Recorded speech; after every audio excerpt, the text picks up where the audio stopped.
Bien, volvemos nosotros entonces a encontrarnos. Ahora voy a estar en este momento a solas para compartir la palabra del Señor y vamos a dejar nuestras Biblias allí abiertas entre Éxodo 7 y 11. Vamos a ir moviéndonos un poquito aquí en este texto para continuar con este segundo episodio, con este segundo capítulo de esta temporada, Pueblo, en la cual nosotros estamos de alguna forma explorando y viendo al respecto del desarrollo del pueblo del Señor. Y nosotros la semana pasada contábamos esta historia, con la cual tal vez alguno dijo, bueno, ¿qué pasó? ¿En qué momento de repente dejamos a Abraham, que tuvo un hijo, y ahora de repente estamos hablando de un pueblo de 600.000 varones, 600.000 hombres aproximadamente en edad de guerra? Es el conteo que hay en el Pentateuco. Por lo tanto estamos hablando de cerca de 2 millones de personas en total, incluyendo a mujeres y niños. Entonces, ¿cómo pasamos de Abraham, viejo, con su esposa, también anciana y estéril, que tienen un hijo, y de repente saltamos a un pueblo de 600.000 varones que están de repente esclavos en Egipto, digamos? Y aquí nosotros, en esta historia, en este texto bíblico, o en realidad a lo largo de toda la historia bíblica, estamos viendo la verdadera historia del mundo. Y esta es esta temporada en la cual, esta serie, perdonen, esta serie completa que tiene varias temporadas, como ya habíamos avisado y anunciado desde antes. Y efectivamente, para que nos podamos ubicar un poquito, quiero mostrarles esta línea del tiempo. Bien, en esta línea del tiempo nosotros vamos a poder ubicar más o menos para entender qué es lo que ha ocurrido y cómo llegamos hasta donde llegamos. Primero que todo, para que nos ubiquemos, nosotros aquí tenemos al inicio de la historia bíblica el Edén, ¿cierto? La creación del primer hombre, la primera mujer, en un jardín, en un huerto perfecto, armónico, donde no había el pecado.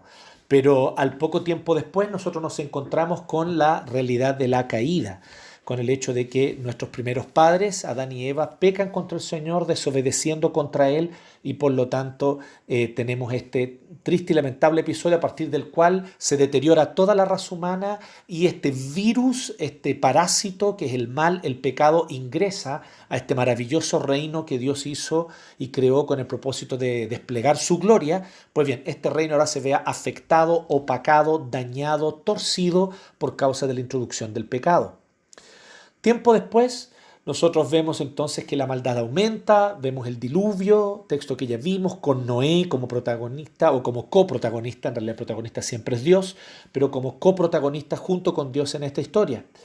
Luego entonces, nosotros tenemos al poco tiempo después del diluvio y que se reinicia la humanidad, tenemos Babel. La humanidad vuelve a crecer a partir de los hijos de Noé, Sem, Cam y Jafet, y esta humanidad que crece en la Tierra, en el planeta Tierra, vuelve entonces a ocupar distintos territorios, pero antes de eso hay un episodio que se llama Babel, en el cual trataron de elaborar todo un sistema cultural contrario a la dependencia de Dios. Ellos no querían depender de Dios, sino querían autoproclamarse autosuficientes.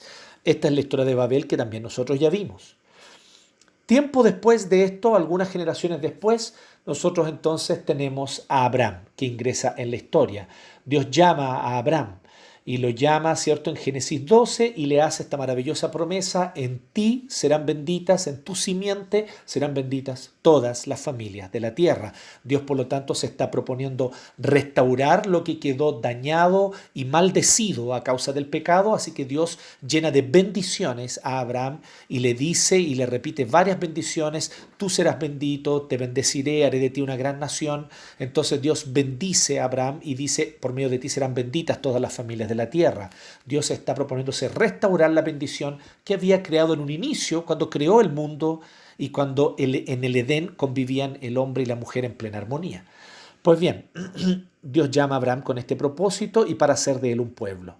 Y entonces nosotros nos quedamos más o menos por aquí, en este momento en el cual después que Dios llama a Abraham y Abraham camina con Dios en un largo peregrinaje, él tiene a su hijo Isaac, pero luego su hijo Isaac crece. Y él tiene a dos hijos que se llaman Esaú y Jacob. Jacob, sin embargo, es por medio de quien la promesa de ser un pueblo que bendecirá a otros es por medio de Jacob, no de Esaú, de quien va a llegar esta bendición. Y Jacob tiene varios hijos, de hecho tiene 12 hijos, los cuales son los 12 nombres de las tribus, de las 12 tribus de Israel. Y entonces uno de sus hijos, llamado José, por la envidia, los celos y la pecaminosidad de sus hermanos, o sea, veamos, ellos son el pueblo del pacto, pero no por eso son un pueblo sin pecado. Entonces, estos hijos de Jacob, celosos de su hermano José, intentan matarlo primeramente, no se atreven a hacerlo, pero lo terminan vendiendo como esclavo y él va a parar a Egipto. Esta es toda la última parte final del Génesis que nosotros no vimos y no estudiamos en esta serie, pero la cual nos saltamos a propósito con el propósito de poder destacar, vuelvo a decir, vamos a destacar algunos episodios. Todo en la historia bíblica es importante, todo es inspirado por Dios y todo es útil para nuestra vida y para nuestro corazón y nuestro crecimiento espiritual. Pero hemos querido ir seleccionando episodios para darle, cierto, una coherencia a todo esto que nosotros estamos viendo durante esta serie. Pues bien, aquí nosotros vemos que José llega a Egipto y él entonces llega primero como esclavo y por diversos motivos que no vienen al caso ahora recordar, él termina siendo el segundo en el reino de Egipto después de Faraón. Termina teniendo mucho poder, interpreta unos sueños de Faraón, aun cuando era un esclavo preso en la cárcel, pero al interpretarle correctamente los sueños a Faraón, Faraón se da cuenta que él tenía sabiduría y entonces toma a José para que sea su consejero y su asesor. Es así entonces como, tiempo después, viene una gran hambruna en todo el territorio del Oriente Medio y nadie tenía provisiones excepto Egipto por causa de que José había sabido interpretar los sueños de Faraón y entendió que Dios iba a traer una gran hambruna 7 años antes de que esa hambruna llegara. Así que ellos se prepararon, construyeron graneros y almacenaron abundante alimento, grano para todos. De tal manera que cuando llegó la hambruna, efectivamente, entonces Egipto tenía recursos, Egipto sí tenía grano guardado, Egipto se había preparado para estos tiempos. No así los otros pueblos. Por lo tanto, los hijos de Jacob van a Egipto porque oyen que allá hay comida para comprar comida y se encuentran con José sin saber que José es su hermano. Sin entrar en más detalles, ellos se reconcilian, hay una reconciliación, José los perdona y entonces los invita a vivir a todos ellos a la tierra de Gosén, que es un territorio, una parte de un terreno que pertenece a Egipto, para que allí ellos puedan vivir y criar sus ovejas y ganado, ya que a eso se dedicaban principalmente los hijos de Jacob, los hermanos de José. Así que Jacob, muy viejito, se va a vivir a Egipto junto con todos los demás, sus demás hijos. Entonces, allí es cuando termina el Génesis. El Génesis termina con que Jacob y sus hijos se van a vivir a Egipto. Tiempo después, Jacob muere en Egipto, pero él va a ser enterrado en la tierra de Canaán. Y entonces, sin embargo, todos los israelitas, o sea, los hijos de Jacob, ya que Dios le cambia el nombre a Jacob y le pone por nombre Israel, entonces Jacob e Israel son la misma persona y por lo tanto sus hijos son los israelitas. Y todos los israelitas entonces se quedan a vivir en Egipto, donde van a pasar este periodo largo que yo quiero mostrar aquí, todo este periodo, 400 años de esclavitud en Egipto. Entonces con estos 400 años de esclavitud, ellos van a estar, al principio no van a ser esclavos, van a estar viviendo ahí porque el faraón los invitó a vivir.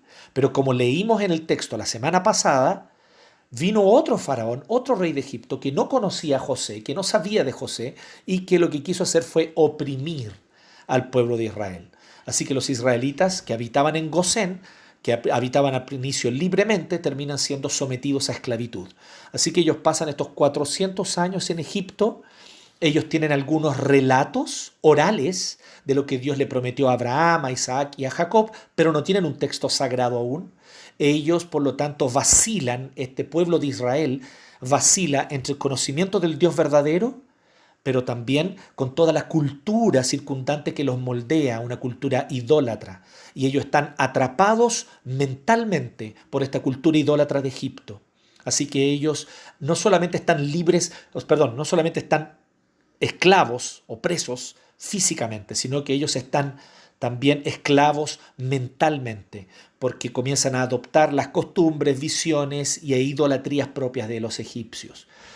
Pues bien, sin embargo, hay un conocimiento, ellos saben que tienen un Dios distintivo, ellos saben que hay un Dios llamado Jehová que hizo un pacto más de 400 años atrás con su ascendiente Abraham, ellos saben eso y esto oralmente se transmitió, pero es un conocimiento que se nota que está medio en una nebulosa, por así decirlo. Así que ellos claman al Señor, que fue lo que vimos la semana pasada, ¿cierto? Y el Señor responde. Y el Señor comienza a preparar un instrumento y ahí fue donde quedamos nosotros de alguna manera la semana pasada, que Dios prepara a Moisés. Así que el nacimiento de Moisés está al final de este periodo de 400 años en Egipto y ya estamos a punto de ver cómo fue la salida del pueblo hebreo o israelita de Egipto para poder irse a su tierra prometida. Así que esta es la línea del tiempo a grandes rasgos y cómo llegamos hasta donde estamos hoy día. Para aquellos de ustedes que también, además de ubicarse en el tiempo, quieran ubicarse en el espacio, les quisiera mostrar este mapita. En este mapa ustedes tienen una parte de lo que es el Oriente Medio y norte de África. Por lo tanto, toda esa parte que dice Egipto, esa parte ya es el norte de África. Pero esa punta que está allí, ¿cierto? Que es esta península también, esta punta que está allí es donde dice desierto de Parán. Esa punta que está allí ya es el inicio del Oriente Medio, ¿ya? De allí hacia, dependiendo de dónde ustedes van a estar viendo la pantalla, me imagino, desde allí hacia su derecha. Entonces hacia la izquierda tenemos Egipto, hacia la derecha nosotros tenemos al Oriente Medio. Y pues bien, aquí es donde vienen algunos solamente detalles para ubicarnos específicamente. Gosén está al norte de Egipto, muy cerca del Oriente Medio, como ustedes se pueden dar cuenta y acabo de destacar. Allí está Gosén, allí era donde vivían los hebreos y donde se les permitió vivir aparte de los demás egipcios al inicio. Los egipcios al inicio no los habían esclavizado, los permitían vivir libremente, pero tenían cierto prejuicio con aquellos que se dedicaban al pastoreo de ovejas y a la crianza de ganados. Entonces consideraban eso un oficio de alguna manera poco digno. Así que ellos vivían aparte, pero también de esa manera pudieron vivir tranquilos sin contaminarse por un buen tiempo con las culturas de Egipto. Pero cuando viene después otro faraón que no conocía a José y que los quiso esclavizar, ellos comienzan entonces a someterse no solamente a la esclavitud física, sino también a la esclavitud mental de Egipto. Vimos la semana pasada que Moisés nace en este contexto, pero cuando ya grande y con un conflicto interno, porque él sabe que es hebreo, pero fue criado como hijo de la hija de Faraón, con este conflicto interno él mata a un egipcio que estaba maltratando a uno de sus hermanos hebreos. Esto hace, por lo tanto, de que el faraón, que ya lo miraba con suspicacia, lo amenazara de muerte y él huye a la tierra de Madián. ¿Dónde está Madián? Aquí voy a destacar Madián, que ustedes se van a dar cuenta hacia su derecha, en el extremo derecho del mapa, ahí aparece Madián, acabo de destacarlo. Fue allí donde él conoció a Séfora, a la hija de Reuel, fue allí donde él se casó y donde él tuvo un hijo que se llamó, igual que nuestro presbítero, Gerson o Gerson, da lo mismo en realidad como quieran usarlo, Gerson o Gerson es el mismo nombre, ¿cierto? Que significa que fue extranjero. Así que él fue extranjero allí. Y esto es lo que significa el nombre de su hijo. Así que allí es donde, en Madián es donde él forma familia, pero también es desde el desierto alrededor de Madián, cuando él está cuidando las ovejas, desde donde Dios lo llama para que él vuelva a Egipto y sea instrumento de la liberación de Dios. Como dijimos la semana pasada, Moisés no es el libertador de los hebreos. Dios, Jehová, es el libertador de los hebreos. Moisés es el instrumento a quien Dios prepara para por medio de él libertar a su pueblo amado. Después vamos a ver esto, pero ellos van a cruzar muy probablemente por esta zona de aquí, del Mar Rojo, cuando ellos por fin el faraón les va a permitir irse. Esto todavía no lo hemos visto, lo vamos a ver dentro de los próximos dos mensajes, el de hoy y el próximo. Y entonces ellos van a pasar 40 años dando vueltas en el desierto, un viaje que caminando debería tomar 6 días. Tal vez para un pueblo grande como ellos podría haberles tomado 15, 20 días. Pues bien, ellos pasaron 40 años como castigo por su desobediencia, su idolatría y por ser murmuradores, por no creerle al Señor. En fin, una serie de pecados propios del pueblo hebreo, vamos a verlo después, terminan por 40 años dando vuelta en círculo en el desierto, pero la tierra a la cual ellos deben dirigirse, y con esto termino para que ustedes vean su mapa en la parte de arriba del mapa, allí eso es el inicio de la tierra prometida. Allí era donde ellos tenían que llegar. ¿Sí? Sin embargo, en toda esa región donde dice desierto de Parán, desierto de Sin, toda esa parte allí fue donde ellos lamentablemente terminaron andando vuelta en círculo por 40 años. Y es lo que vamos a ver un poco más adelante en esta misma temporada. Así que ahí tenemos un mapa para ubicarnos a grandes rasgos dónde están los israelitas y a dónde ellos tienen que llegar. Muy bien. Pues bien, volviendo entonces ahora a nuestra historia. Vimos que existen varias metáforas, o también a veces se les llama alegorías. Prefiero no usar tanto esa palabra porque se puede malentender. No siempre la alegoría es algo positivo, a veces puede ser, otras veces no. Pero una metáfora me parece que es una palabra que por lo menos en nuestro lenguaje puede sonarnos un poco más neutra. Y existen varias metáforas o comparaciones de cómo es este hecho de que Jehová va a rescatar a los hebreos que estaban esclavos en Egipto. Y una de ellas es como un padre va a rescatar a su hijo que estaba esclavo en una región lejana. Eso es una de las metáforas, pero no es la más común. La más común, que aparece en la misma Biblia y los profetas muy posteriormente a todo este acontecimiento del Éxodo, profetas que son de aproximadamente 800, 700 años después de los acontecimientos del Éxodo, cuando ellos recuerdan los acontecimientos del Éxodo, ellos usan otra metáfora, que es la que empezamos a usar la semana pasada, la de un héroe enamorado que va a rescatar a su amada, que está esclava bajo un amo cruel, en la casa de un amo monstruoso, cruel y abusador. Y por lo tanto, este héroe fuerte, poderoso, justo, compasivo y amoroso va a buscar a su amada. Pues bien, lo que nosotros vamos a ver poco a poco a medida que esta historia avanza es que esta joven esclava, si me permiten entonces, tomando esta metáfora que está en el Antiguo Testamento, pero extendiéndola, ¿cierto? Y dándole tal vez un poquito más de rienda suelta a la imaginación con esta metáfora. La pregunta viene ahora. El héroe, el varón justo, fuerte, poderoso, pero justo, respetuoso, compasivo, amoroso, Yahvé, Jehová, él vio a su amada. Él la vio, se recordó del pacto que había hecho con los padres de ella, y entonces la ve hermosa, aunque nadie más la ve hermosa, la ve allí esclavizada, ve realmente cómo ella es, la ama con todo su corazón y decide que la va a liberar. Pero este es un héroe justo, es justo. Y él sabe que no puede venir y quitarle una esclava a otro hombre. Así que él tiene que llevar adelante un proceso para que este hombre, el amo cruel, abusador, golpeador, que la utiliza solamente como objeto, este amo cruel, quiera ceder a la joven esclava para que así él se la lleve. Esta es un poco la idea y así es como este héroe va a buscar rescatar a su amada. Así que, ¿cómo el héroe puede liberar a la joven esclava de su opresor cruel? Él no solamente debe humillar al amo opresor, él hace un plan. Y este plan consiste en un doble juego. Primero, humillar al amo opresor, al amo abusador, al amo que no ama a la esclava y que solamente la utiliza, la golpea y la maltrata. Así que él quiere que él, el amo, termine liberándola. Para lograr eso, él va a tener que hacer una serie de planes para humillarlo y mostrar que en realidad él es cruel, él es humillante y él entonces tampoco y no es poderoso y no tiene poder. Así que él debe hacerlo de tal forma que quede en evidencia. Esto es lo que él se propone. Que el cruel amo, como decíamos, no es poderoso y no tiene poder sobre ella. Pero también él debe liberarla a ella de su esclavitud, no solo física, no solo legal, que el amo le diga ya, la despida de la casa y le diga, bueno, ya ándate y no vuelvas más. La intención del joven héroe, del poderoso héroe, es esa. Pero para lograr eso, él también tiene que convencerla a ella, porque la joven esclava está presa en sus estructuras mentales de esclava. Y ella piensa que esta vida de maltrato y abuso es lo mejor a lo cual ella puede aspirar, que es todo lo que existe disponible para ella.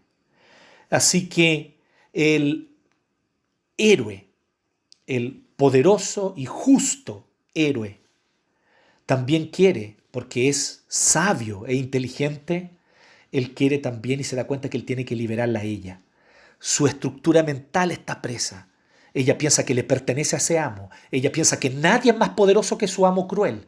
Ella piensa, nadie tiene el poder de él. Nadie va a poder superar a este amo cruel. Ella piensa que este amo cruel es el que la domina y es el que la lleva y es el único que puede dominarla. Y por lo tanto, ella está también presa en sus estructuras mentales y no se ha dado cuenta que este amo cruel es en realidad alguien que no tiene el poder que dice tener. Así que el héroe busca liberarla a ella también.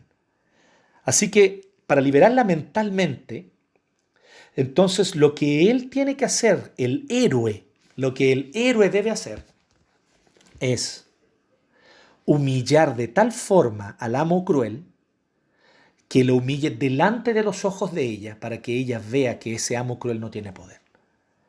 Este amo cruel ha hecho y ha utilizado todo tipo de manipulaciones para hacerla creer que él tiene dominio sobre ella y que el dominio de él es imbatible y que su poder es insuperable. Él ha hecho todo tipo de trucos. Entre otros, ha dicho que tiene pacto con fuerzas de la naturaleza.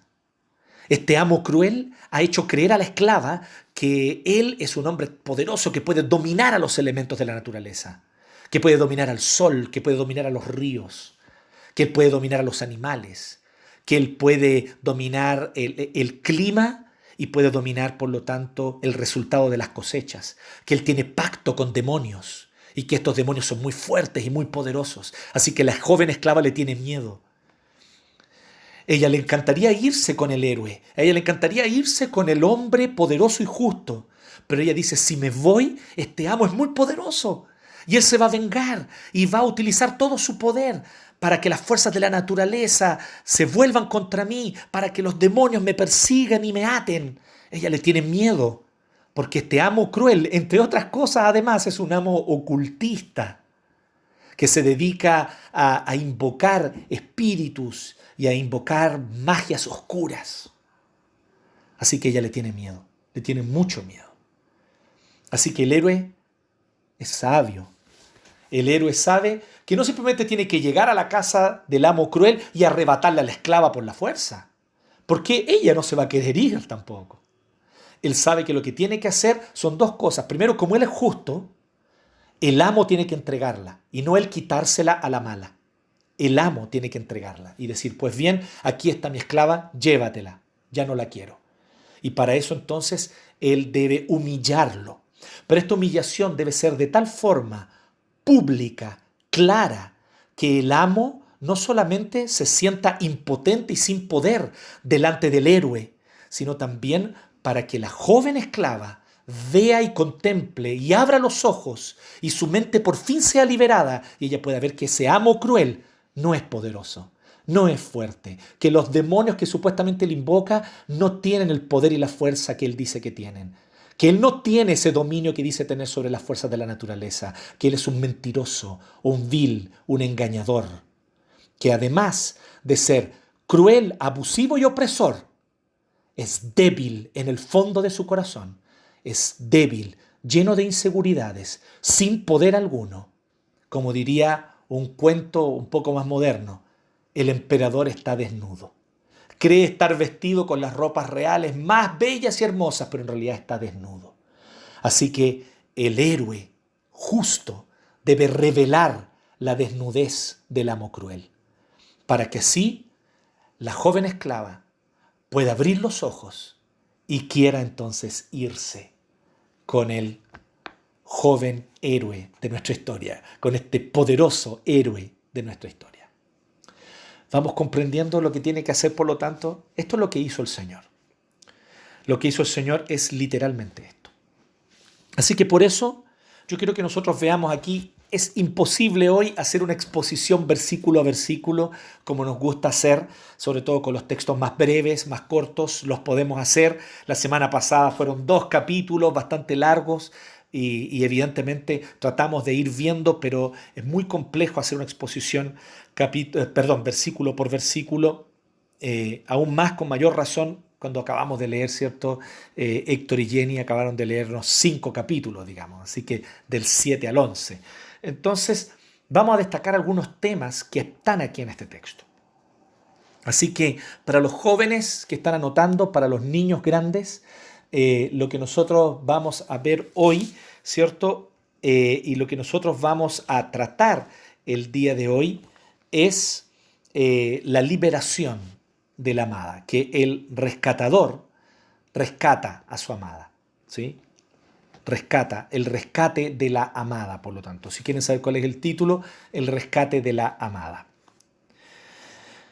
Y vamos a ver 3 puntos. Tiene 3 puntos. Vamos a destacar 3 cosas que, vuelvo a decir, son cosas que vamos a destacar aquí en el texto.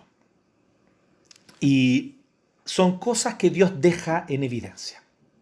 Son cosas que Dios deja en evidencia. Así que vamos al texto ahora. Ya hemos visto y lo he invitado un poco a acompañarme con esta metáfora, pero quiero que ahora vamos al texto.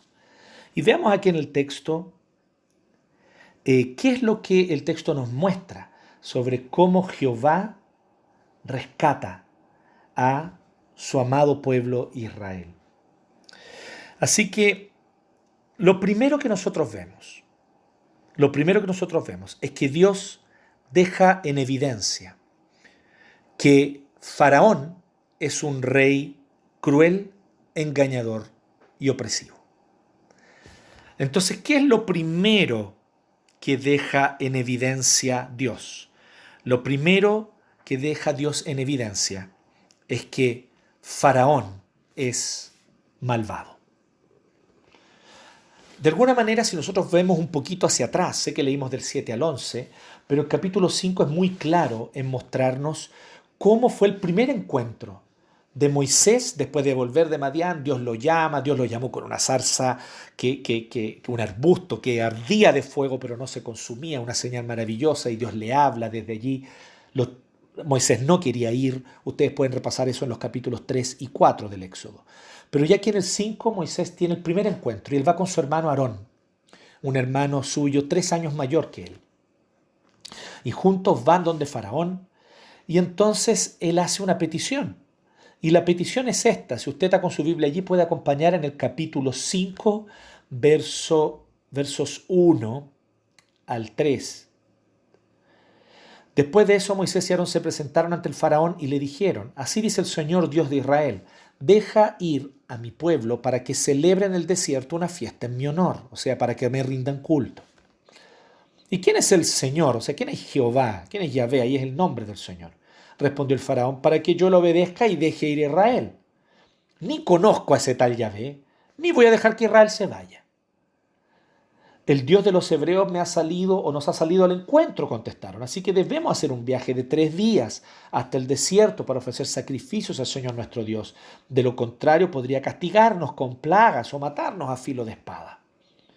Moisés y Aarón, replicó el rey de Egipto, ¿por qué distraen al pueblo de sus quehaceres? Vuelvan a sus obligaciones, dense cuenta de que es mucha la gente de este país y ustedes no la dejan trabajar. Este primer encuentro les fue mal. ¿Saben lo que ocurrió? Faraón endureció aún más las medidas contra los hebreos.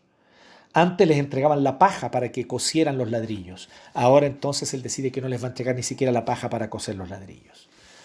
No fue bien este primer encuentro.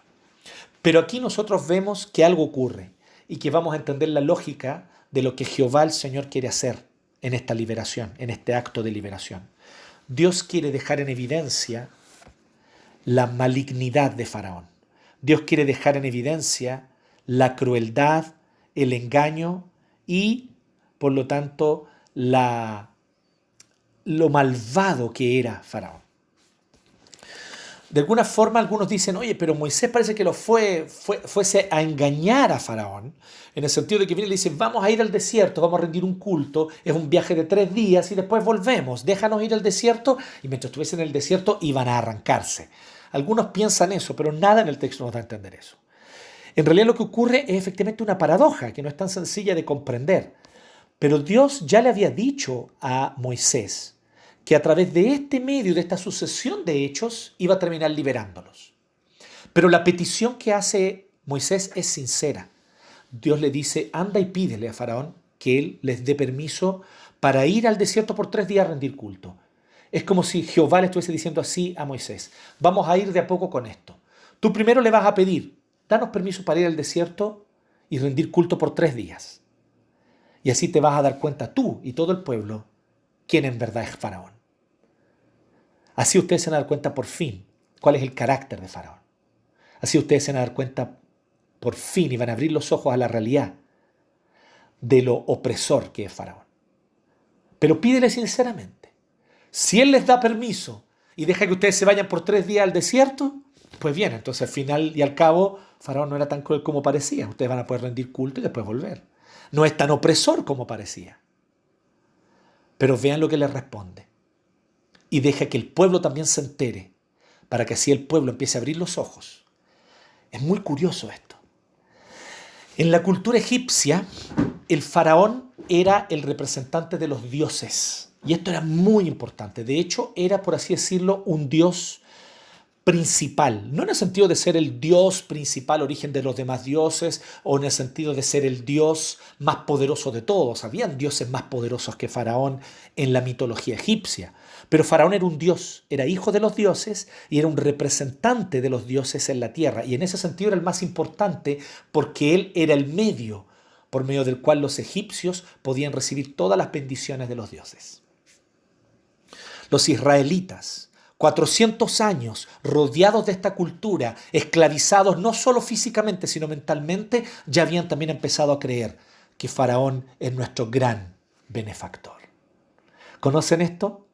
El tirano que es cruel y opresor, pero que la gente lo ve como una tremenda bendición, gracias al cual tenemos sustento, tenemos una mejor economía, gracias al cual podemos nosotros acceder a buenos beneficios. Piensen en cómo no pocos soviéticos, a pesar de la enorme cantidad de disidentes cruelmente muertos en los campos de concentración de la Unión Soviética, sin embargo, admiraban a Stalin. Y decían, pero gracias a él nosotros nos hemos industrializado, gracias a él nuestro país se ha transformado en una potencia mundial. De alguna manera, pero de una manera aún mucho más opresora y mucho más terrible. Porque aquí estamos hablando además de utilizar algo que llega muy profundo al corazón humano, la religión. A través de los sacerdotes y de toda la religión pagana egipcia, se ejercía un control mental y de conciencia de todas las personas en Egipto. Faraón era el que le pedía a los dioses una buena cosecha y había buena cosecha. Faraón era el que pedía que el río Nilo pudiera desbordarse y entonces el río se desbordaba y se producían las condiciones para poder plantar y cosechar alrededor del río Nilo, porque después de que el río se inundaba, entonces él volvía a su cauce normal, pero las tierras alrededor del río se volvían muy fértiles. Y todo el mito que le habían contado es que Faraón era el mediador de todas estas bendiciones. Faraón es el gran estado benefactor, es el representante del estado benefactor. Y los hebreos también piensan eso. Entonces, ¿cuál es el primer trabajo que hace Dios? Le dice a Moisés que pida de forma sincera. Moisés no estaba engañando, Moisés no estaba mintiendo. Su petición era sincera. Anda y pídele sinceramente. Denos 3 días para ir a adorar al desierto a nuestro Dios Jehová y después volver. Y fíjate en qué es lo que Él les va a responder. Y si es que Él les da permiso, pues bien, vayan y vuelvan. Pero veamos si les dará permiso. Pero aquí es donde está la paradoja. Que Jehová sabía lo que iba a ocurrir. Así que es una paradoja al más puro estilo, tal vez dark, pero una paradoja. Jehová sabía porque Él es Dios y por lo tanto Él tiene control soberano y conoce todos los acontecimientos de la historia, pero por si fuera poco además, le da a conocer a Moisés de antemano lo que va a ocurrir. Yo sé lo que va a ocurrir, Moisés. Él no los va a dejar ir y se va a endurecer hasta el punto en que finalmente el conflicto se va a volver inevitable. Pero es necesario que eso ocurra para que entonces Faraón, de forma legal, los expulse. Y entonces ustedes sean libres para irse. Qué interesante cómo Dios, aún en esto, y con un rey impío como es Faraón, Dios es justo. Dios no le va a arrebatar a sus esclavos a la fuerza ni por medio de una revolución armada y rebelde.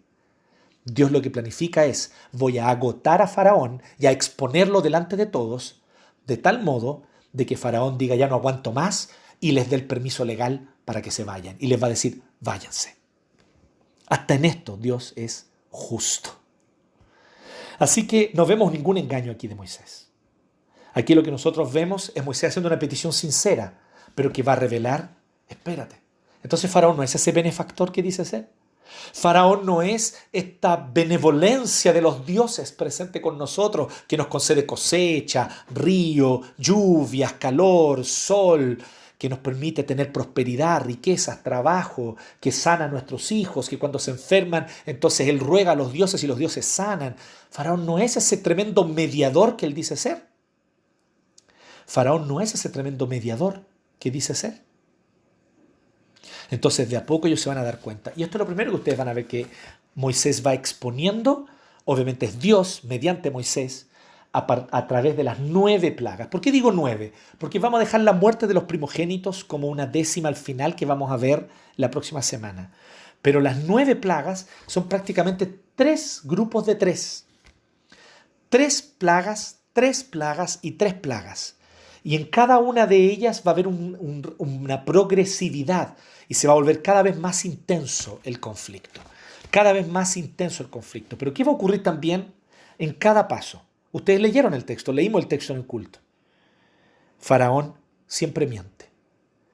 Bueno, los voy a dejar ir. Y después, no, ya no los voy a dejar ir. Bueno, ya los voy a dejar ir. No, ya no los voy a dejar ir. Así que él es cruel, es engañador, es opresivo. Entonces, por eso nosotros vemos que la petición de Moisés primero es simple. Déjanos ir por 3 días a adorar. Y esa simple petición, Faraón, cruel, opresor y tiránico, dice, no les doy ni siquiera 3 días de descanso para ir a rendir un culto. Trabájenme. Entonces va quedando en evidencia quién es en verdad Faraón. Y va gradualmente produciendo un conflicto, como decíamos, cada vez mayor. Algunas cosas que nosotros podemos destacar en este texto que nosotros ya leímos ciertamente. Nosotros vemos entonces que Faraón en cada momento él va diciendo que no quiere seguir, que él dice que sí, pero después ya no. Él clama y después ya no. Él clama y le dice, por favor, libérenme de esta plaga, y entonces yo liberaré al pueblo, y entonces ya no. ¿Sí? Vean, por ejemplo, cómo ocurre en el capítulo 8, verso 25. Faraón llamó a Moisés y Aarón, capítulo 8, verso 25, y les dijo, vayan y ofrezcan sacrificios a su Dios. Pero ahí él trata de hacer una concesión. Pero aquí en el país, aquí en este país, no estaría bien hacerlo así, contestó Moisés, porque los sacrificios que ofrecemos al Señor nuestro Dios resultan ofensivos para los egipcios. Si a la vista de ellos ofrecemos sacrificios que les sean ofensivos, seguramente nos apedrearán. Y tú lo sabes, Faraón. O sea, tú quieres que nosotros quedemos expuestos delante de todo el pueblo que ya mataba a nuestros hijos en el río. Lo vimos eso la semana pasada. Ellos no van a tener ningún problema en apedrearnos cuando vean que hacemos este tipo de sacrificio. Tenemos que hacer un viaje de 3 días hasta el desierto para ofrecerle sacrificio al Señor nuestro Dios, pues así nos lo ha ordenado. Entonces Faraón respondió, voy a dejarlos ir para que ofrezcan sacrificio al Señor su Dios en el desierto, con tal de que no se vayan muy lejos y de que rueguen a Dios por mí. En cuanto salga yo de aquí, le aseguró Moisés al Faraón, rogaré por ti al Señor y de aquí a mañana los tábanos se habrán apartado de ti. Pero tú no debes seguir engañándonos, ni impidiendo que el pueblo vaya a ofrecerle sacrificios al Señor. Verso 30, así que Moisés salió y le rogó al Señor por el Faraón. El Señor accedió a los ruegos de Moisés. Vemos que poco a poco también parece que hay otro mediador que sí es de verdad. No tiene la pompa, no tiene el oro, no tiene la riqueza, no tiene el palacio de Faraón, no tiene los ejércitos de Faraón, no tiene esa multitud de sacerdotes llenos de magia, de oscurantismo y de show. No tiene nada de eso. Es un hombre común, sencillo, un pastor de ovejas en el desierto, Moisés. Y este hombre común y sencillo ruega al Señor, no a los dioses, porque no hay panteón de dioses, hay un solo Señor. Ruega al Señor y el Señor accede a sus ruegos. Entonces también vemos un contraste entre Faraón como supuesto mediador de los dioses y Moisés, el verdadero mediador del Dios verdadero. Y apartó los tábanos del Faraón, de sus funcionarios y de su pueblo. No quedó un solo tábano. Verso 32 del capítulo 8. Pero una vez más el Faraón endureció su corazón y no dejó que el pueblo se fuera. Mentiroso, engañador, no cumple sus promesas, opresor, tiránico. Este carácter debía quedar en evidencia. paso a paso a medida que van ocurriendo las plagas, el carácter de Faraón como un carácter maligno, como un carácter nocivo, se revela. Así que esto es lo primero. Primero, Dios deja en evidencia el carácter de Faraón. Dios deja en evidencia que es un carácter maligno, el de Faraón. El segundo punto que quiero destacar aquí. Lo segundo que Dios deja en evidencia con las plagas, y por eso son tan importantes. Dios deja en evidencia, mediante las plagas, Dios deja en evidencia que los dioses de Egipto son falsos. En segundo lugar, Dios deja en evidencia que los dioses de Egipto son falsos. Y esto es muy, muy interesante. Es muy interesante. Ustedes van a poder ver en sus nano iglesias durante la semana cómo cada una de estas plagas era una herida directa a alguno de los dioses egipcios. Pero yo quiero simplemente darles una muestra para que nosotros tengamos una idea muy somera, muy superficial tal vez, pero una idea general de esto. Nosotros vamos a ver aquí y podemos ver aquí en las plagas como cada una de ellas expone a los dioses y expone que la idolatría de los egipcios es vanidad, es una tontera, que no tiene fundamento, que no tiene valor y a lo cual ellos no deben someterse ciertamente como egipcios. Y menos aún los hebreos. También es importante que los dioses egipcios queden en evidencia ante los ojos de los hebreos. Vean, por ejemplo, cuando transforma el agua en sangre. El Nilo era considerado en sí mismo un río de características divinas y sobrenaturales. El Nilo era el recurso del poder de Egipto. De hecho, efectivamente eso era así. La gran razón, y esto ustedes lo pueden leer en cualquier texto de historia, la gran razón por la cual Egipto llegó a ser un poderoso reino en la antigüedad es fundamentalmente porque ellos tenían este río Nilo que tenía sus crecidas anuales y luego de las crecidas anuales lo que ocurría es que toda la tierra alrededor del río que había quedado inundada quedaba llena de nutrientes y entonces se podía cultivar prácticamente cualquier cosa allí que se daba con facilidad y abundancia. Así que ellos tenían un territorio bastante próspero, ¿sí? Lo decía el otro día a los líderes de la nano iglesia, para aquellos más ñoños que conocen el Catán, es como escoger un buen punto en el Catán, donde está todo de lo mejor allí. Hay ganado, hay trigo, ¿cierto? Hay roca o arcilla para hacer ladrillo, no sé. Pero es como escoger un buen punto en el Catán. Pues bien, los egipcios, estaban en un buen punto, estaban en un buen lugar. Así que veamos estas plagas rápidamente. El Nilo primero tenía un poder y era literalmente, de manera científica, no mitológica, la fuente de recursos y de la prosperidad de los egipcios y de este poderoso imperio egipcio. Pero además, a nivel mitológico, el dios Khnum era el guardián del río. Khnum guardaba las fuentes del río. Él estaba en lo que era más allá del Alto Egipto, hacia el sur de África, y desde allí entonces Khnum guardaba el río para que el río pudiera llegar a los egipcios. Y recuerden, siempre con Faraón como mediador. Faraón tenía este acceso directo con los dioses para hablar con ellos, negociar. Él era el gran funcionario público, el gran burócrata que de alguna manera mediaba entre los dioses y el pueblo. Hapi, que era otro dios, ¿cierto? Era el dios de la inundación anual. Gracias a Hapi se inundaba, ¿cierto? No es happy de feliz en inglés, es happy con una sola P y una I. H-A-P-I, happy. Y era el dios que permitía que anualmente se llenara, se rebalsara el río.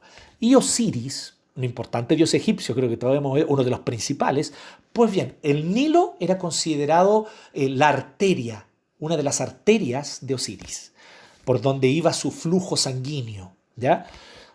Fíjense cómo entonces es herido Osiris. El Nilo se transforma en sangre. Sigamos, por ejemplo, con las ranas. Heqt era una diosa egipcia que era representada con la cabeza de una rana. Heqt, esta diosa egipcia, era una diosa que de alguna manera estaba relacionada también con fertilidad y otras cosas. Y Heqt, como una diosa egipcia, era representada, como decíamos, con la cabeza de una rana. Es casi una ironía, es como si Dios les dijera, bueno, tanto les gusta Hecht, tanto la admiran y tanto la honran y tanto le encienden inciensos y velas, pues bien, aquí tienen un montón de ranas para que se diviertan con ella y les llenó de ranas sus casas. Abrían la olla y salían ranas de adentro, todo lleno de ranas. Luego entonces nosotros tenemos la plaga de los piojos, ¿cierto? Estas palabras no son tan fáciles de traducir, ¿ya? Pero muy probablemente es lo que sería la plaga de piojos, aunque aquí también quedó traducido en la NBI que leímos como la plaga de mosquitos, ¿ya? Porque hay algún tipo de insecto que no es tan fácil de identificar cuál era la palabrita hebrea, porque es una palabra muy antigua, de 1500 a.C., pero algunos piensan que son piojos muy probablemente. Geb era el dios que dominaba el polvo de la tierra para que el polvo de la tierra no se convirtiera en abundantes piojos. En ese tiempo ellos creían que el polvo se convertía en piojos. Y por lo tanto, para que el polvo no se convirtiera en piojos, entonces lo que ellos hacían era orar a este dios Geb, el cual entonces mantenía el control de las plagas de piojos. Pero vemos entonces nuevamente que Moisés tiene control y dominio sobre eso y no los dioses. Vemos entonces a continuación la plaga de los tábanos, episodio que acabamos de leer en el capítulo 8, ¿cierto? La plaga de los tábanos. Y allí nosotros tenemos a Kepri. Kepri era representado con la cabeza de un escarabajo. Ahora, ¿por qué? Porque no hay seguridad a qué nos referimos aquí con tábanos, si eran efectivamente este tipo de moscas que ustedes conocen, los tábanos, o si se refiere más bien a escarabajos. Pero Kepri tenía la cabeza de un insecto. Y él, además, tenía el poder y la función de mover el sol. A eso se dedicaba Kepri.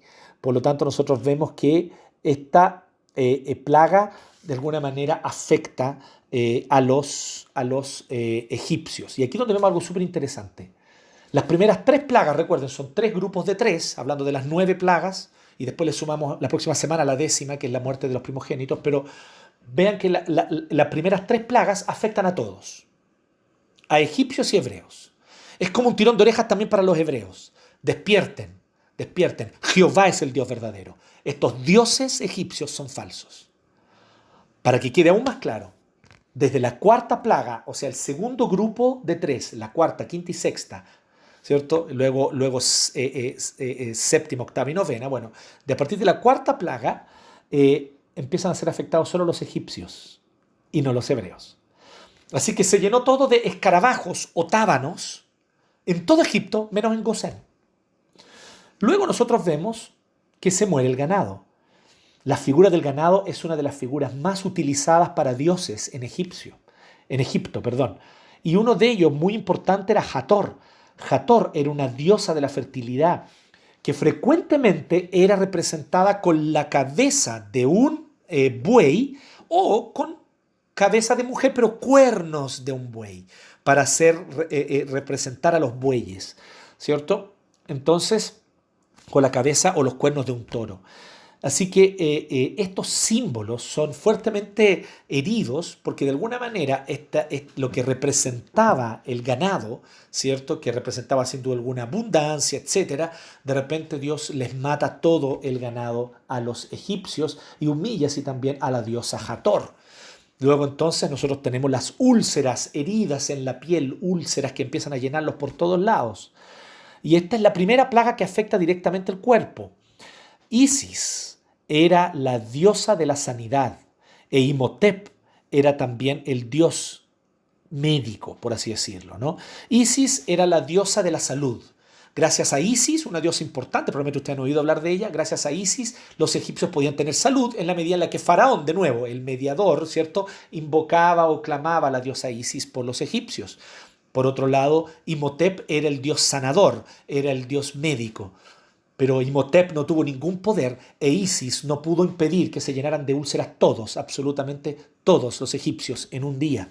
Por lo tanto, ¿cuál es el control? ¿Cuál es el poder de estos dioses? Ninguno frente a Jehová. Otro dios más humillado, Isis e Imhotep, otros 2 dioses. Luego entonces nosotros tenemos granizo, y esto sí que es inusual. Granizo en el norte de África, hasta el día de hoy cualquiera le va a decir, eso es absurdo, ¿cómo es posible? Y sin duda alguna, esto es algo que obra Dios totalmente. Nut era otra diosa, la diosa que controlaba el clima, para que el clima fuese favorable, para que hubiese lluvia en los tiempos propicios, pero también para que hubiese sol en los tiempos propicios, para que así las cosechas de los egipcios fueran abundantes. Nut era la diosa de los cielos y su padre, Shu, era el dios del viento y del aire. Y era un dios que tenía la función de calmar los vientos y el aire. Esto es lo que hacía Shu. Así que Nut y su padre Shu eran un par de dioses que se dedicaban a controlar el clima. No pudieron hacer nada cuando Jehová decidió enviar el granizo. Otros dioses más egipcios humillados. La cosmovisión egipcia empieza a caer. Neper y Nepri eran correspondientemente el dios y la diosa del grano. Ellos protegían la cosecha para que la cosecha fuera cuidada. Neper y Nepri, una pareja de dioses, un dios y una diosa. Y ellos cuidaban para que los granos no fuesen comidos por plagas. No pudieron hacer nada contra las langostas. No pudieron hacer nada contra las langostas. Por lo tanto, las langostas vinieron y arrasaron con por lo menos la mitad de la cosecha, como nosotros ya leímos. Luego entonces en la novena plaga, esto va en aumento, cada vez algo más importante. ¿Y qué es lo que vemos con la novena plaga? Vemos algo terrible con la novena plaga. Lo que nosotros vemos... disculpen que me salté un detalle importante. Con el granizo se destruye la mitad de las cosechas.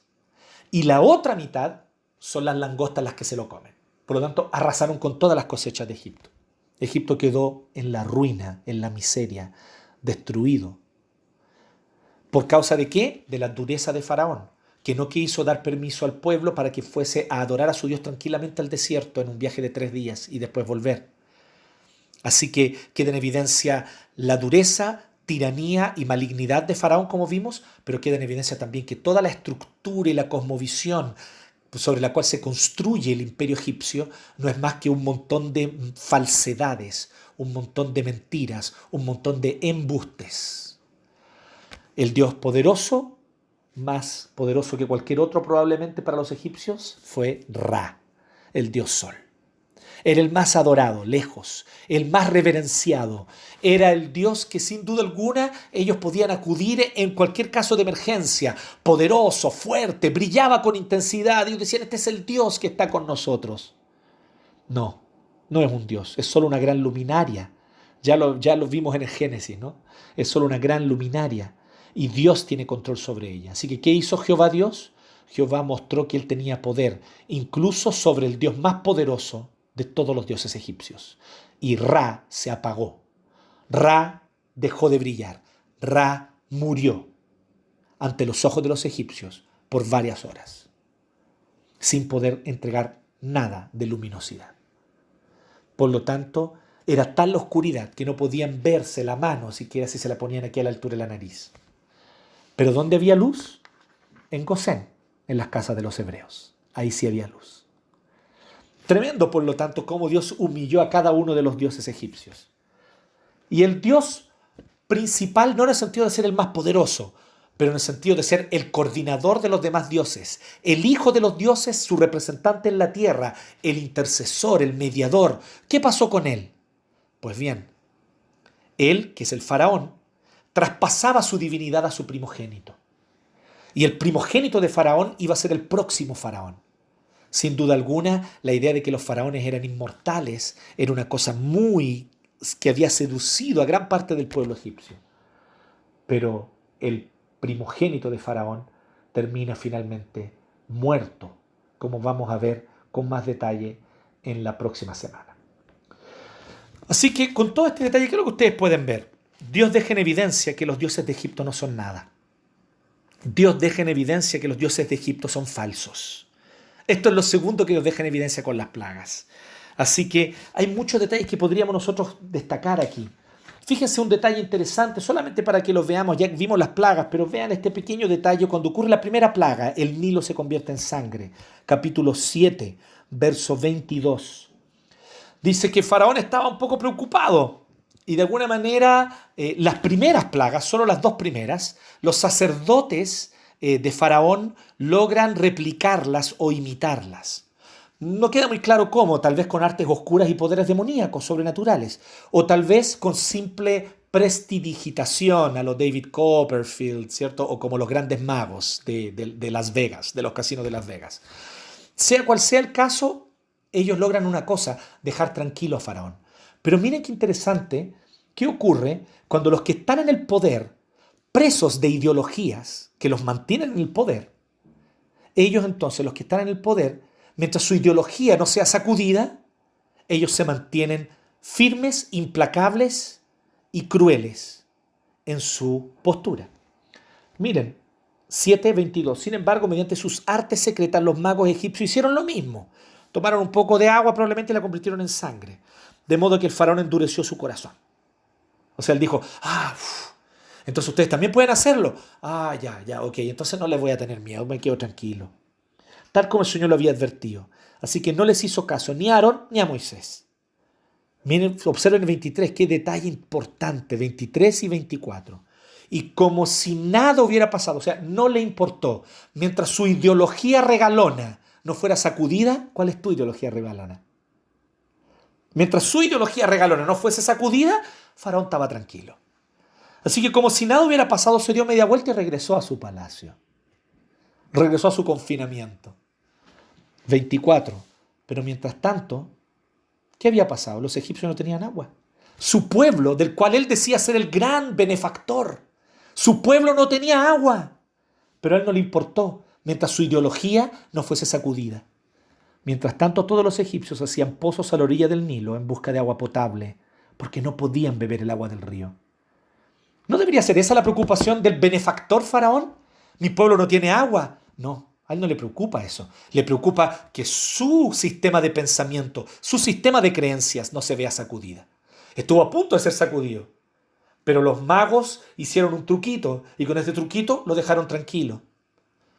Me da la impresión a mí que muchas veces ocurre eso con los poderosos que están allí, ¿cierto? Con un Stalin y sus asesores tecnócratas en la Unión Soviética.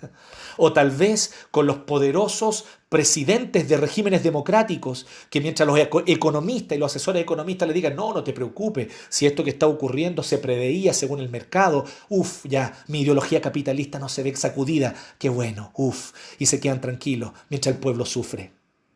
Es lo mismo, no importa el color que le quieras dar, no importa si le queréis dar un ejemplo para la izquierda, para la derecha, vas a encontrar ejemplos de esto en todo el amplio espectro de las ideologías humanas. Los que están en el poder, mientras tú no les sacudas su sistema de creencia, no le importa mayormente que el pueblo sufra. Lamentablemente, esto vemos que ocurre con Faraón. Y así podríamos destacar otras cosas más. Todo el sistema de creencia de los egipcios, sin embargo, empieza a desmoronarse. Ustedes vieron, ya lo leímos. Los funcionarios empiezan a abrir los ojos antes que Faraón. Faraón, deberíamos hacerles caso, déjalos irse, ya estamos empobrecidos, ya se ha dañado grandemente el país, déjalos que se vayan. Los funcionarios en un momento le dicen a Faraón. Faraón se mantiene duro e inamovible en su tiranía. Pues bien, Dios deja en evidencia que los dioses de Egipto son falsos.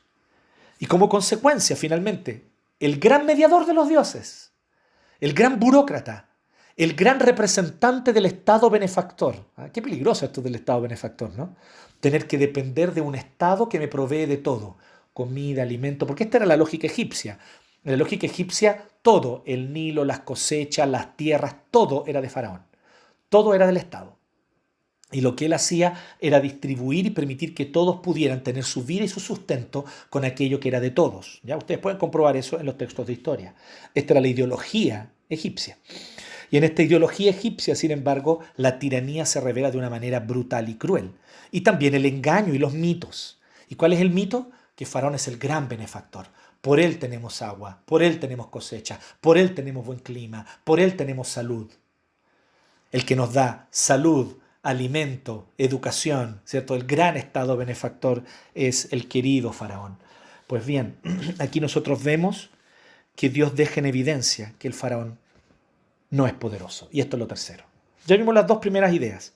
Dios deja en evidencia el carácter malvado de Faraón. Segundo, Dios deja en evidencia que los dioses de Egipto no son nada, son falsos.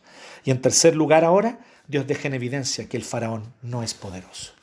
Vamos a entrar con más detalle esto la próxima semana. Pero su primogénito muere. Si el primogénito de Faraón muere, nadie tiene protección en Egipto. Si el hombre más poderoso de Egipto, porque no es un hombre, es un dios, es un hijo de los dioses aquí en la tierra, eso era el Faraón para ellos. Si él, el hombre más poderoso, el dios que habita entre nosotros, que es Faraón, así lo veían los egipcios, si incluso a él Jehová le mata a su primogénito, ¿cuánto más no hará con todos nosotros? Destruye así cualquier idea de que Faraón es poderoso. Faraón no es poderoso. Faraón no puede impedir. Faraón, el supuesto mediador con los dioses, clama a los dioses, llama a los sacerdotes. Hay un punto incluso que es cuando ocurre, ¿cierto?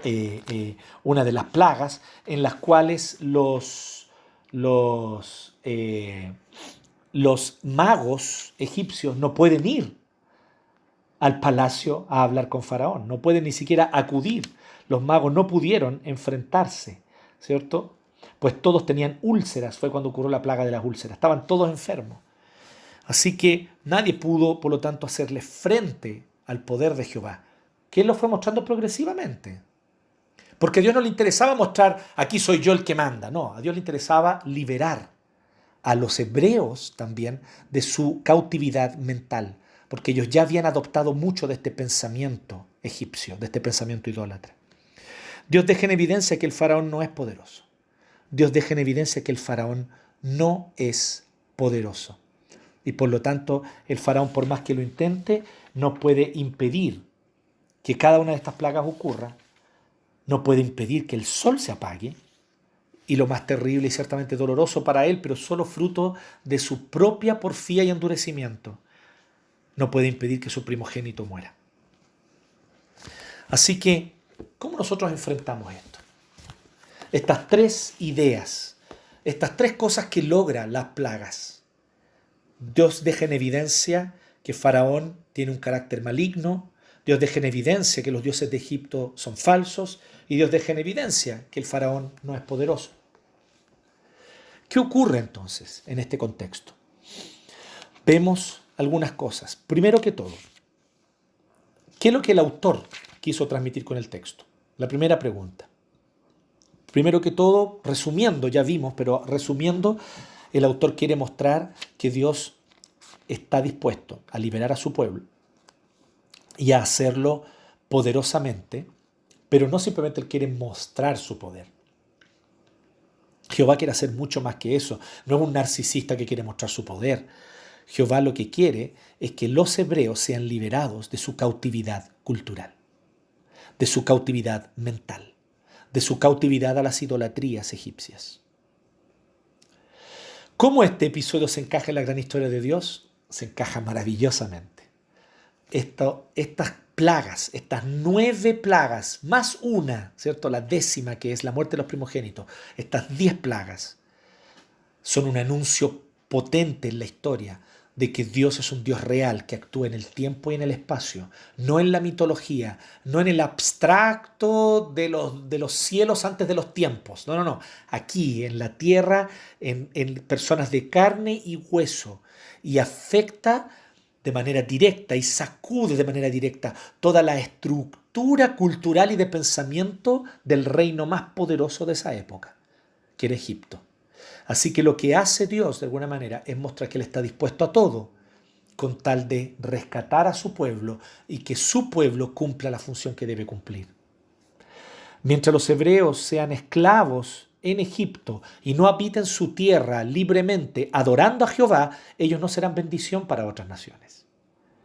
El propósito de Dios es misional, que Israel sea bendición a otras naciones. Así que ellos deben trasladarse a un territorio donde van a ser vitrina en todo el Oriente Medio. Ellos están allí en la región que hoy día llamamos Palestina, ¿cierto?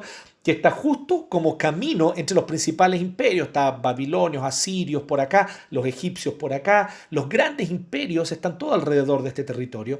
Y este territorio que ellos van a habitar es un territorio donde ellos deben habitar con integridad, adorando solo a Jehová y proclamando y reconociendo que hay un solo Dios único, que es Jehová de los ejércitos. Por lo tanto, para que ellos puedan lograr esto, para que ellos puedan hacer esto, tienen que ser libertados de Egipto. libertados no solo físicamente, libertados mental y espiritualmente, porque espiritualmente se habían atado también a estos dioses, a los falsos dioses. Y estaban espiritualmente atados a la figura de Faraón como un gran y bondadoso benefactor, cuando en realidad no era más que un tirano y un cruel. Entonces Dios cumple su propósito al libertar a su pueblo. ¿Y por qué permitió que ellos estuvieran ahí? Porque allí en esa tierra, en Gosén, o haciendo usufructo de todos los beneficios de toda esta tierra egipcia, crecieron y se multiplicaron como nunca. Como les decía, el Pentateuco hace una cuenta de alrededor de 600.000 varones en edad de guerra, porque hacen un conteo para la guerra, por eso cuentan solamente a los varones adultos. Entonces los cuentan, hacen un conteo para la guerra, son 600.000 varones en edad de guerra. O sea, si contamos jovencitos, niños y mujeres, alrededor de 2 millones. Una cifra considerable, un pueblo considerable para la antigüedad. Así que ellos aquí crecieron y se multiplicaron y se fortalecieron. Ahora están listos para ir a habitar la tierra que Dios preparó para ellos. Así se encaja este episodio en la historia. Dios está libertando a los hebreos de su esclavitud y de su cautividad mental y espiritual. Dios está humillando al poderoso imperio egipcio, mostrando que en realidad hay solo un Dios bondadoso, benefactor, que da a todos la lluvia, el alimento, la salud, y es Jehová. Jehová es el que lo hace. Y no toda esta estructura, esta burocracia de dioses con escalafones, dioses mayores, dioses menores. Es como leer un organigrama de un aparato estatal, es como leer un organigrama de una empresa multinacional. Así es ver el cuadro de los dioses egipcios. Es un organigrama burocrático de jerarquías. No, Dios barre con todo eso y dice, soy solo yo, el único y verdadero Dios, y yo quiero bendecir a toda la humanidad, pero para bendecirla tengo que santificar a mi pueblo, porque mediante este pueblo serán benditas todas las familias de la tierra. Así que esto se encaja perfecto con todo el plan que Dios venía haciendo desde Abraham y desde que Él quería rescatar, desde que Él quiere rescatar, ¿cierto? A la creación de su cautividad pecaminosa después de la caída. Ahora, la siguiente pregunta es ¿cómo esto refleja a Cristo? De muchas maneras, siempre ocurre eso, siempre digo de muchas maneras, pero es verdad que de muchas maneras, pero yo quiero destacar una. El gran libertador que de manera definitiva va a darle la estocada de muerte a todos los falsos dioses de la historia de la humanidad es Cristo.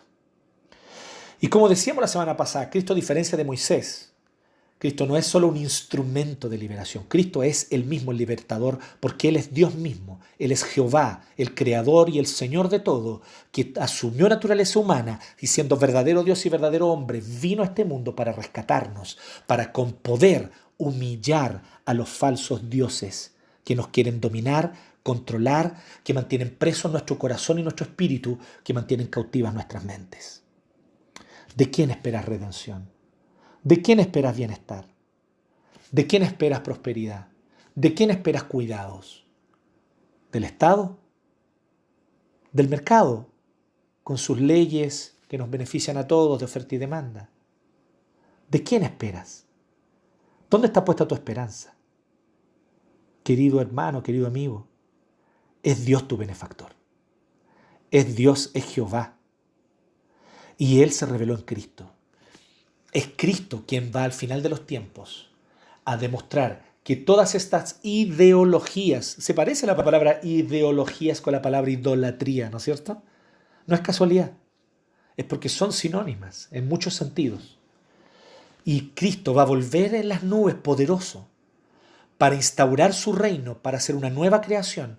Y cuando eso ocurra, todos los falsos dioses, todas las falsas ideologías, todas las falsas esperanzas donde pusimos nuestro corazón, se van a venir abajo miserablemente porque no son capaces de dar lo que prometen. No darán la prosperidad, ni el bienestar, ni el gozo que prometen. Ninguna ideología de este mundo lo hará. Ningún sistema político económico de este mundo lo hará. Es solo Cristo. Así que Él es el gran libertador que va a venir en algún punto a echar abajo todas las certezas que tenemos. Ya la OMS está humillada. Ya la ONU ha sido bastante humillada, supuestamente un instrumento de paz, y las guerras no han cesado desde su creación. Ya ha sido bastante humillado los poderes de las multinacionales que traerían riqueza y prosperidad a las naciones.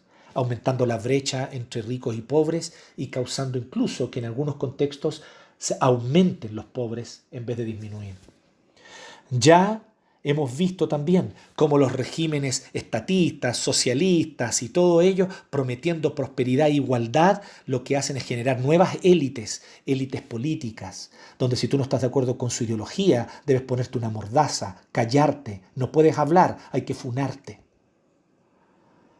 Ese es el inicio del autoritarismo. Ya se reflejan microautoritarismos. Si es que ese tipo de ideologías llegan al poder, el autoritarismo solo será mayor, porque prometen libertad y dan opresión, prometen igualdad y lo que hacen es generar nuevas élites, élites políticas. Eso es lo que hacen los socialismos en la historia. Entonces, ¿en quién confiar? Usted sea fiel a Cristo. No ponga sus esperanzas en este mundo. Cristo pronto vendrá y nos libertará de todos estos falsos dioses. Pronto vendrá y nos libertará de todos estos faraones. Pronto vendrá y humillará a los faraones y demostrará que ellos no tienen ningún poder. Se creen muy poderosos los faraones, pero no tienen ningún poder. Sus ríos se convertirán en sangre, sus ganados van a morir, sus pieles se llenarán de úlceras y solo el Señor Jesucristo volverá en las nubes en gloria y majestad, instaurará una nueva creación y nosotros reinaremos con Él en gloria. Aguarda, porque pronto viene esta tierra prometida, la tierra definitiva, de la cual esta es solo un espejo oscuro. La verdadera tierra prometida son los nuevos cielos y nueva tierra que Cristo hará. Por lo tanto, así somos nosotros invitados. ¿Cómo somos invitados a ser parte de esta historia? La cuarta y última pregunta. Proclamemos a Cristo y expongamos las falsedades de los dioses de esta época. Anunciemos la gloria de Jesucristo, su poder y su majestad. Y sospechemos, no confiemos. Arruguemos la nariz frente a todos estos dioses que se levantan y que quieren prometernos un bienestar y una felicidad para todos. Que hablan de justicia, pero no traen justicia. Que hablan de prosperidad, pero causan pobreza. No creamos más a las falsas promesas de los falsos dioses. Son igualitos que Faraón. Prometen y no dan lo que prometen. Prometen, pero engañan en sus promesas. Decepcionan y seguirán decepcionando. Y hay de los cristianos que han puesto su esperanza en estas ideologías. Hay de los cristianos que ponen su esperanza en estas viles ideologías mundanas que son pegadas con chicle, son castillitos de naipes pegados con chicle. No se sustentan frente al poderoso imperio, al poderoso reino en realidad. Creo que la palabra imperio no es digna de nuestro Señor Jesucristo. Reino sí, porque Él es rey. Y Él como rey poderoso, roca, destruirá todos los imperios falsos de este mundo y solo Él reinará. Proclámalo, habla de Jesucristo, anuncia a Jesucristo, haz justicia, habla la verdad, denuncia la injusticia, la mentira y la falsedad, pero anunciando que Jesucristo es esperanza, anunciando que solo Jesucristo es Salvador, anunciando que solo Él es el verdadero libertador. Y confiemos en Él, en que Él nos traerá la liberación a su debido tiempo. Así que a eso somos llamados, a proclamar la gloria de Cristo, a anunciar las falsedades de los dioses y de sus ideologías, castillos de naipes pegados con chicle. Basta de eso. Aferrémonos solo a la roca, que es Cristo, y a su palabra, que permanecerá para siempre. Oremos. Te agradecemos, Señor.